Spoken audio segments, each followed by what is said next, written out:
পদ্মার বুকে জেগে ওঠা কুষ্টিয়ার বাজুমারা চর, যেখানে শিক্ষকদের ফাঁকিবাজিতে শিশুদের ভবিষ্যৎ অন্ধকারে ঢাকা আর গর্ভকালীন চিকিৎসা না পেয়ে মৃত্যুর ঝুঁকিতে থাকে মা ও শিশুরা।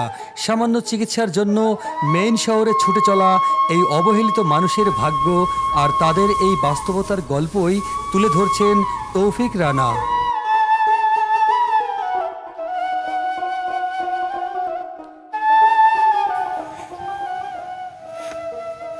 দু এক মাসের মধ্যেই বর্ষাকাল চলে আসবে। এটি হচ্ছে পদ্মা নদীর একটা শাখা নদী। প্রায় কুষ্টিয়া সদর থেকে 50 কিলোমিটার দূরে ভাগজোত এই জায়গাটির নাম, এবং এখানটিতে দাঁড়িয়ে থাকার কথা ছিল না। এই নৌকায় একমাত্র বাহন ছিল পারাপার হওয়ার। তবে এখন শুকনো ডাঙা, এই শুকনো মৌসুমের জন্যই আমরা ঠিক দাঁড়াতে পেরেছি ঠিক এরকম একটি জায়গায়।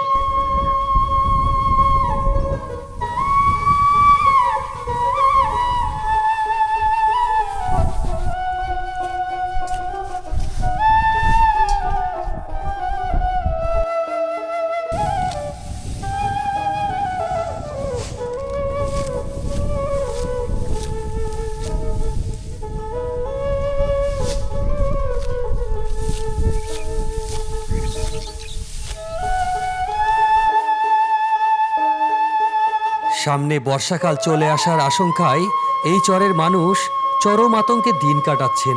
বানের জলে কষ্টার্জিত ফসল তলিয়ে যাওয়ার ভয়ে তারা দ্রুত ধান কেটে তা নিরাপদে বেঁচে থাকার জন্য মজুত করতে ব্যস্ত সময় পার করছেন।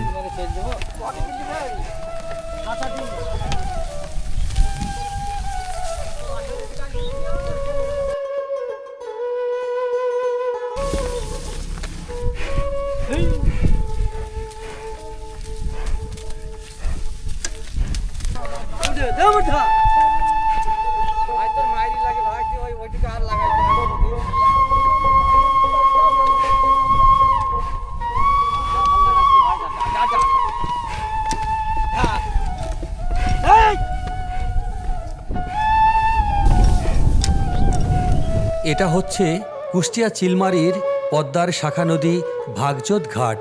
বাজুমারা চরের দূরত্ব এখান থেকে প্রায় 10 কিলোমিটার। ইচ্ছে ছিল ঘোড়ার গাড়িতে চড়ে বাজুমারা চরে যাব, কিন্তু তা না পেয়ে মহিষের গাড়িতেই চড়তে হয়েছিল।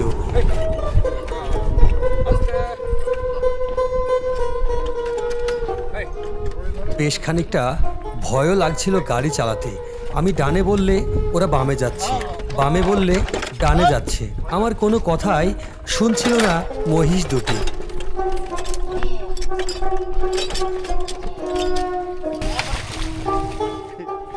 এরপর প্রচণ্ড গরমে মহিষ দুটি গাড়িসহ আমাকে নিয়ে নদীতে নেমে পড়ল। ভয়ে আমি চট করে পাড়েই লাফ দিয়ে গাড়ি থেকে নেমে পড়ি।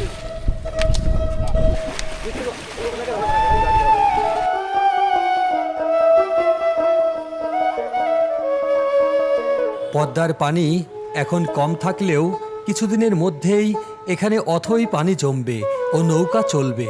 পলি জমে জেগে ওঠা এই চরে শুধু বাদাম ও ধান চাষ হয়, বাকি সময় ডুবে থাকে।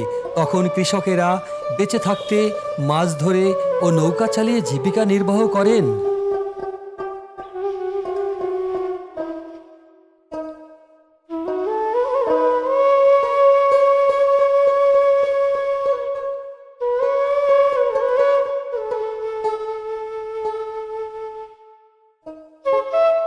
অনেকের এ সময়ও কোনো কাজ থাকে না। পদ্মার অগভীর নদীতে এক হাঁটু জলে একা একা খ্যাপলা জাল ফেলে মাছ ধরছেন এক বৃদ্ধ। জাগতিক তেমন কোনো ধন সম্পদ না থাকলেও প্রকৃতির বুকে জীবনের এই সাধারণ রূপেই তারা বেশ সুখে আছেন।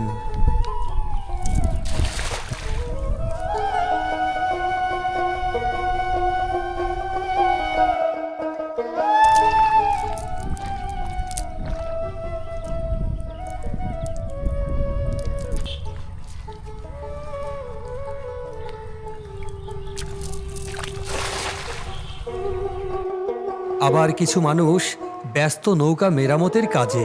কিছুদিন পরেই যখন চারপাশ পানিতে ভেসে যাবে, তখন এই নৌকাই হয়ে উঠবে চরের অবহেলিত মানুষের যাতায়াত ও বেঁচে থাকার একমাত্র পরম সম্বল।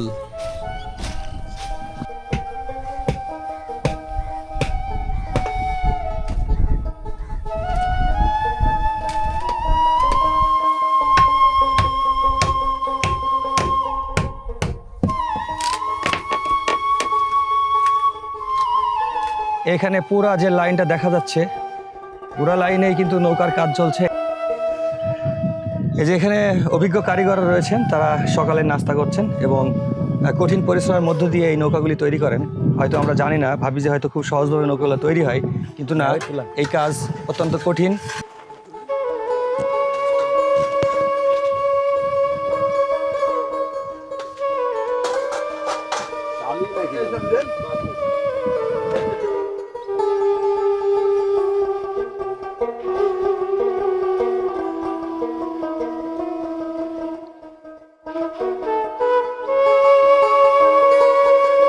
বাজুমারা চরের কৃষাণীরা চরম পরিশ্রমী। আগামী দিনে শুধু দুমুঠো ভাত খেয়ে বাঁচার আশায় তারা ঝড় বৃষ্টি উপেক্ষা করে সারাদিন অক্লান্তভাবে খাটছেন। অথচ ভাগ্যহীন মানুষদের খোঁজ নেওয়ার কেউ নাই, তারা কেমন আছেন তা জানারও কেউ নাই।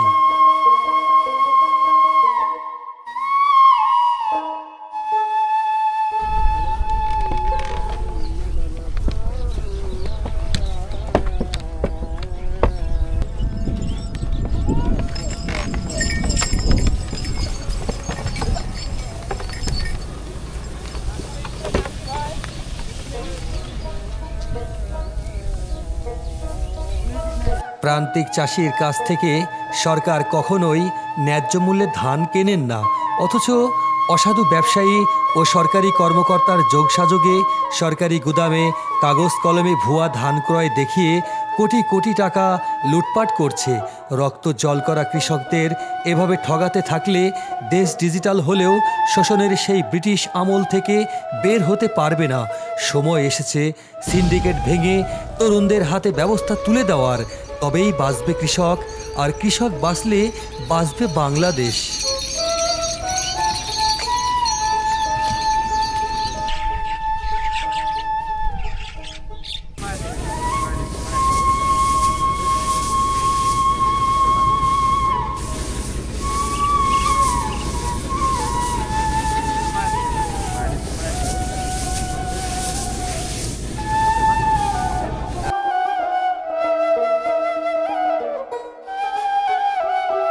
সরকারিভাবে এখানে কোনো ডাক্তার আসেনি, কোনো দিন মনে হয় আসবেও না, বা আমাদের দেখার মতো কেউ নাই। এখানে কোনো ক্লিনিক নাই। আমাদের এই অসুখ বিসুখ হলে খুবই সমস্যা। আমাদের এখানে একটা লোক প্রসব করলো, একটা বাচ্চা হলো, ছেলে হলো, তারপরে ব্লিডিং, খুব সমস্যা। দৌলতপুরে নেওয়ার পথে রাস্তায় মারা গেছে। নৌকার তখন নৌকা ছিল। আবার আর একজন কিছুদিন আগে, এই মনে হয় 15 দিন হবে, ঢাকা থেকে আসতে আসছিলো, হোসেনাবাদ থেকে মারা গেছে, মহিলা লোক। তারপরও তাকে বাপে মোটরসাইকেলে ধরে তারপরে আনছি। আনবে কিসে, কোনো গাড়ি আসার কোনো রাস্তা নাই, মোটরসাইকেলে ধরে 2 দিকে পাও দিয়ে তারা আনছি। এরকম অবস্থা আমাদের।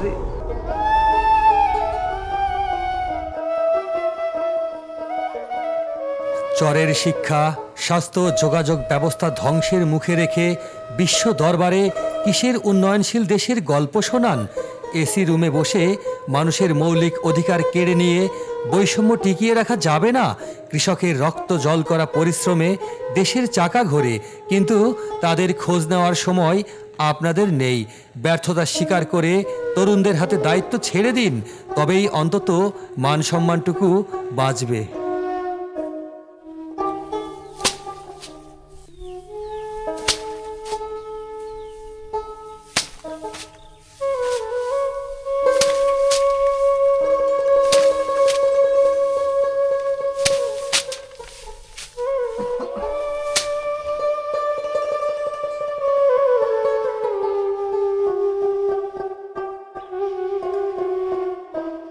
আমরা এখন এই দুর্গম চরে যে বাড়িতে এসেছি, এখানে দেখতে পাচ্ছেন একটি দোলনা টাঙানো রয়েছে এবং মায়ের বড় স্বপ্ন ছিল যে তার ছেলেকে এই দোলনাতে দোল দিয়ে তার পরম মমতা এবং ভালোবাসা দিয়ে বড় করার ইচ্ছা ছিল, কিন্তু সেই ইচ্ছাটি পূরণ হয়নি আমাদের দায়িত্বহীনতার কারণে। দেখতে পাচ্ছেন যে শিশুটি তার দাদিমার কোলে রয়েছে। তার মা কিছুদিন আগে এই পৃথিবী থেকে চিরবিদায় নিয়েছে। মানে বাচ্চারা মা তো যখন বিষ ব্যথা উঠছে সেকাল তো আমরা তো কিছু মনে করি না, বলে আমরা এখানে ওবো বাচ্চা, এই বাচ্চা এই ডাক্তারে কইছে নর বলে ওবো, তা আমরা বলছি নর বলে ওবো, যখন তাই থাকো। এই নর বলে হয়েছে বাচ্চাটার পর দেখি কেমনে কেমনে মা দেখি যে বেশি রকমের রক্ত ভাঙে না কি ভাঙে তা তো আর আমরা তো বুঝি না, আমরা তো ডাক্তার না। তা কিলাম যদি এনেটা কেলে দিন থাকতো তাহলে বাচ্চারা মারা বাঁচার পারতাম। মারা তারপরে ওই হারে একদিন যাতে যাতে মারা সেদিনই মারা গেছে। মারা গেছে পারে এই বাচ্চারা কি করবো, কেমন করে রাস্তাতে গেলাম পারে যে ডাক্তারখানা থাকতো, রাস্তাঘাট ভালো থাকলে তাই মানুষের চলাফেরাও ভালো হইতো।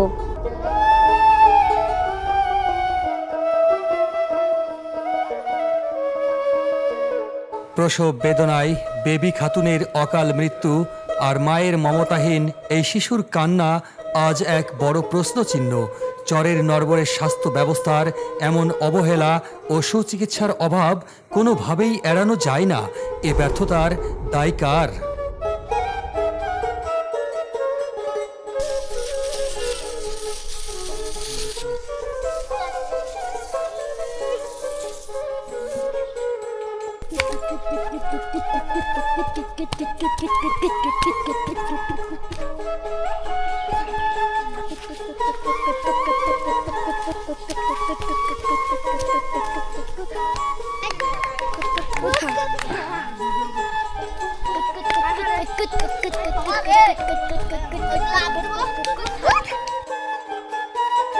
মালা গো মালা আমরা করি খেলা,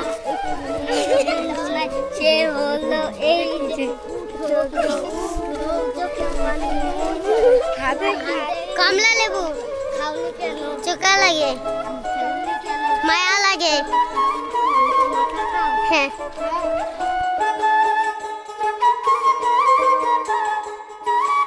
আমার গায়ের স্কুল নাই, হাসপাতাল নাই, ছেলে মেয়ে পড়াশোনার সমস্যা, ওই দূরে চিকিৎসার যাওয়ার সমস্যা, রাস্তাঘাটে চলাফেরার পানি কেদা হয়, বর্ষা হয় নৌকা পাওয়া যায় না, এইসব সমস্যা। শিক্ষকরা নিজেদের সন্তানদের বিলাসী ভবিষ্যতের স্বপ্ন বুনে চরের অবহেলিত শিশুদের অন্ধকারের দিকে ঠেলে দিচ্ছেন। শিক্ষার আলো সবার সমান অধিকার হলেও এই বৈষম্য আজও স্পষ্ট। চরের শিশুদেরও অধিকার আছে বড় স্বপ্ন দেখার।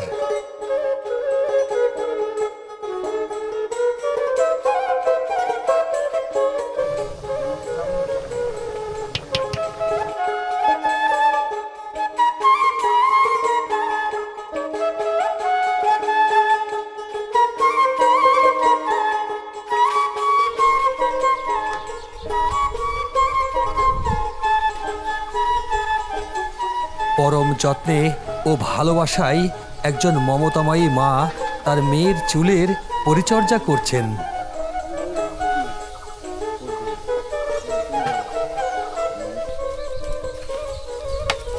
অভাবে থাকলেও বাজুমারা চরে শহরের চেয়েও বেশি সুখ মেলে ঠিকই, কিন্তু সেই হাসির আড়ালে লুকিয়ে থাকে নদী ভাঙনের নির্মম আর্তনাদ। এক নিমিষেই ভিটেমাটি হারিয়ে নিঃস্ব হওয়ার বুকফাটা হাহাকার চরের মানুষের চিরসাথী। প্রিয় দর্শক, এতক্ষণ যেটি দেখলেন, শুনলেন এবং অনুভব করলেন, যদি এটি ভালো লেগে থাকে তাহলে আমাদের চ্যানেলটি সাবস্ক্রাইব করে সঙ্গে থাকবার জন্য বিনীত অনুরোধ রইল। আমি চিলমারির চর থেকে তৌফিক রানা আজ বিদায় নিচ্ছি। দেখা হবে, কথা হবে নতুন কোনো ঠিকানায়। সে পর্যন্ত ভালো থাকবেন, সুস্থ থাকবেন। আল্লাহ হাফেজ।